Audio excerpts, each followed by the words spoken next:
1:10 minutes. 17 years old Victor gets a job as a bartender.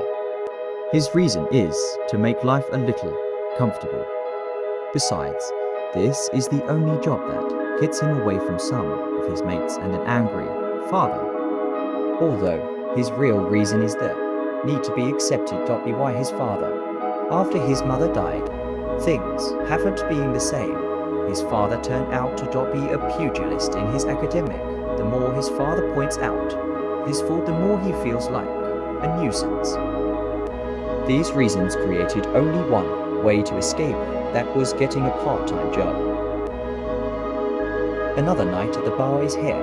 There are different people with different problems who take their seats on the vacant chair and drink themselves to satisfaction.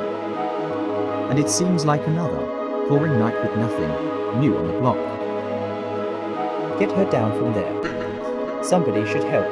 She's gonna jump. People start gathering. Outside the bar, the lady was about to commit suicide. Victor, are you still here? One of his superiors asked him. Somebody is about to jump off the roof. Then Victor has a brief flashback. He remembers a girl sitting on the chair and currently on her fifth glass muttering rubbish. He doesn't understand. Blah blah blah, I will just, and blah blah blah, suicide. Oh man, says a worried Victor. I will be right back. He doesn't hear his superior calling out to him as he dashes up the stairs leading to the rooftop. He reaches the top of the roof and there she is, looking all lifeless. So instead of begging her to come down, he shouts, "Jump! What are you waiting for? Let your problems laugh at you at the end. Don't you know you are not the only one who has problems?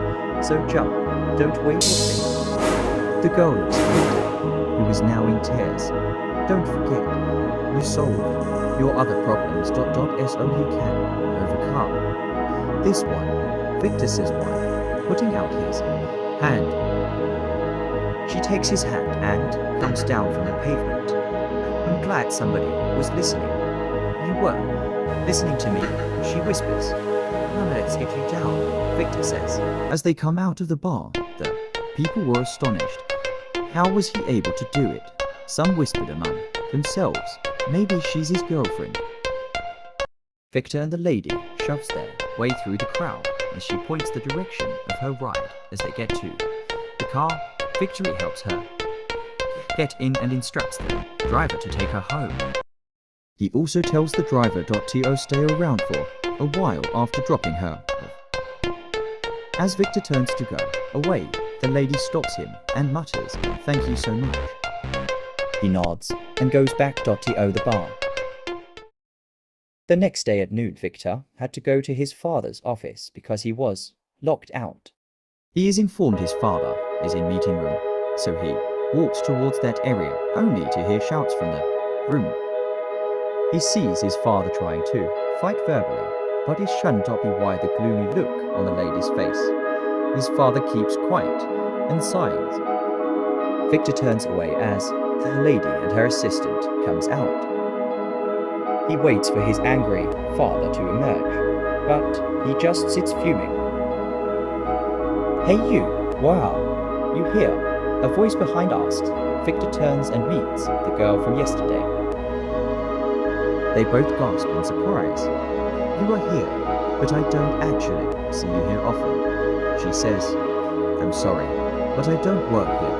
My dad does that," Victor replies with a lump in his throat. "It can't be." They stare at each other for a while until a cough breaks the stare. "Lola dear, what are you doing here? You should not be here."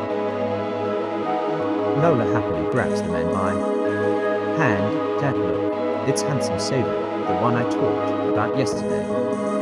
"Are you serious, honey?" Lola's dad asked. "Positive, Dad, I am." Lola's dad shakes Victor, and "You don't know how grateful I am, my boy, you saved my daughter's life. She told me the stupid thing she wanted to do. I am grateful. You are a hero." Just then, a gloomy man comes out of the meeting room. He looks at Victor and starts apologizing to the elderly man. I'm sorry, sir. Please forgive him. He is my son and sometimes doesn't know how to behave. Please forgive me. Oh, so, Mr. Rogers, he is your son. Then you should learn to trust him. How do you know that he has done something wrong? He is quite the opposite of your thoughts. What do you mean, sir? I mean your son will be the reason your mood will change today.